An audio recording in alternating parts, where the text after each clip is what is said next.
senador Sérgio Moro.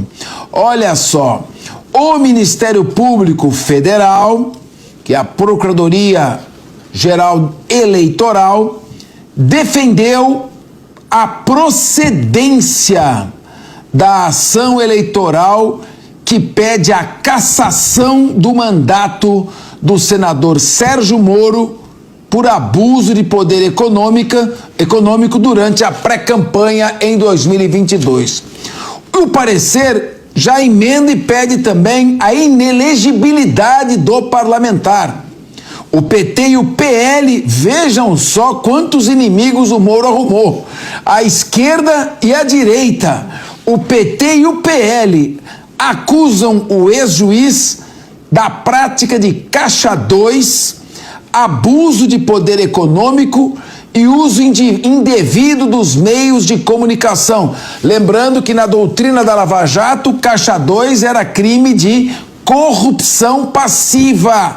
Então estão acusando ele de corrupção passiva, já que o caixa 2 foi elevado a essa potência. Os dois partidos, o PT da esquerda e o PL da direita, pretendem mostrar que a exposição e os recursos que Sérgio Moro usou na sua pré-campanha para a presidência da República deram a ele uma vantagem indevida quando ele mudou o rumo e resolveu sair candidato não a presidente, mas ao Senado. O juiz, então, se aproveitou da grande projeção e publicidade que teve enquanto era candidato a presidente para mudar o seu destino, sair candidato a senador e se aproveitar de tudo aquilo que já tinha sido usado. A defesa do Sérgio Moro alega que não houve nenhum impacto dos gastos daquela pré-campanha no resultado eleitoral e diz ver natureza política no processo. Ai, Sérgio Moro, você era o juiz mais poderoso do país. Sérgio Moro, você estava comandando a Lava Jato, que estava passando o país a limpo. Sérgio Moro, olha só, seus inimigos estão no poder. E hoje pela manhã, Sérgio Moro falou sobre o assunto. Abre aspas. Respeito, aquela coisa de juiz, né? Respeito, mas discordo do parecer, na medida em que considerou gastos fora do Paraná e aqueles indiferentes eleitorais, como segurança para não ser assassinado pelo PCC. A boa notícia é que dos 20 milhões inventados pelo PT e os 6 milhões criados pelo Podemos, já reduzimos para 2 milhões. Acho que ele quis dizer, não eram tudo isso, eram só 2 milhões. Fala difícil, ninguém entende, né, Moro? Seguiremos baixando ainda mais a conta no trabalho de convencimento do juiz do TRE. A improcedência acontecerá. Muito bem. Meu querido Renato Batista, o Sérgio Moro errou aonde? Errou quando ele deixou de ser juiz e aceitou ser ministro da Justiça do Bolsonaro?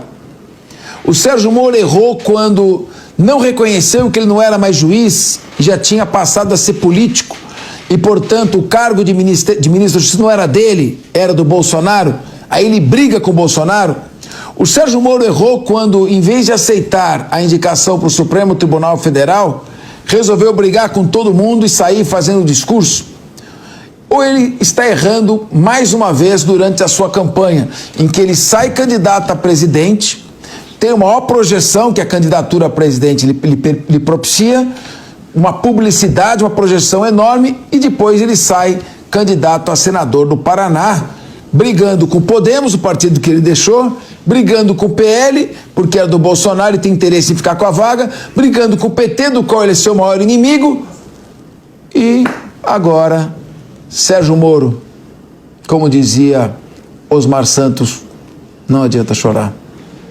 Rapaz, dessas decisões que o Sérgio Moro tomou, eu não teria aceitado, no lugar dele, ter sido ministro da Justiça com o histórico que ele tinha da Lava Jato, apesar de achar que ele fez um bom trabalho como ministro da Justiça. Agora, essa ação que agora o Ministério Público Eleitoral defendeu que seja acolhida é um absurdo.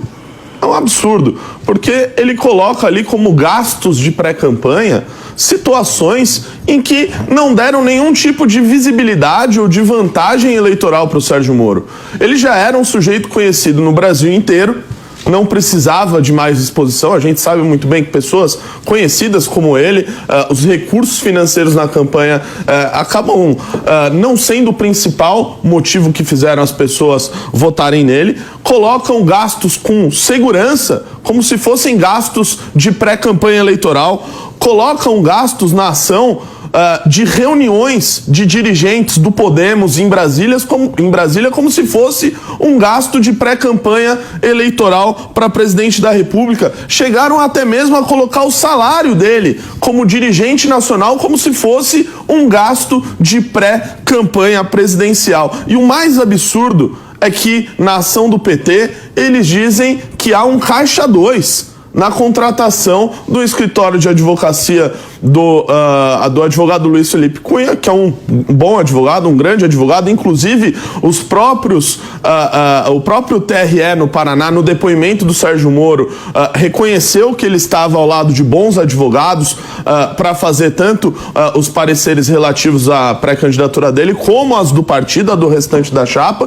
E eles dizem que esse recurso, na verdade, teria sido usado para Caixa 2 sem a menor prova. Sem a menor prova. E é um absurdo isso, porque o Sérgio Moro, num primeiro momento, ele tentou ser candidato ao Senado por São Paulo. Negaram a candidatura dele completamente sem sentido, apenas para tirá-lo do jogo aqui em São Paulo, e ele foi se candidatar no Paraná. Ele não precisava de esses gastos aí de 2 milhões de reais para impulsionar qualquer tipo de candidatura dele, até porque isso não daria nenhuma vantagem no Paraná.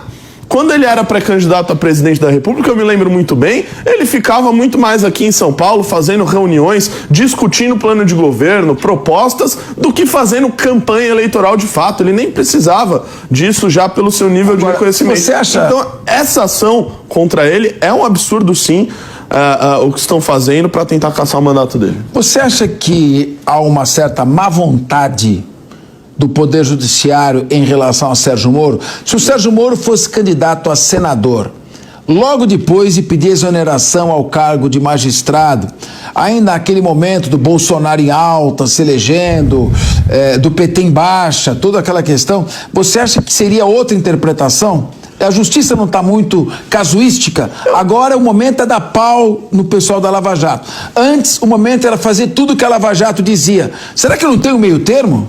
Pois é, olha, eu não sei se mudaria, Capês, porque a gente vê o caso do Deltan Dallagnol também, que ele saiu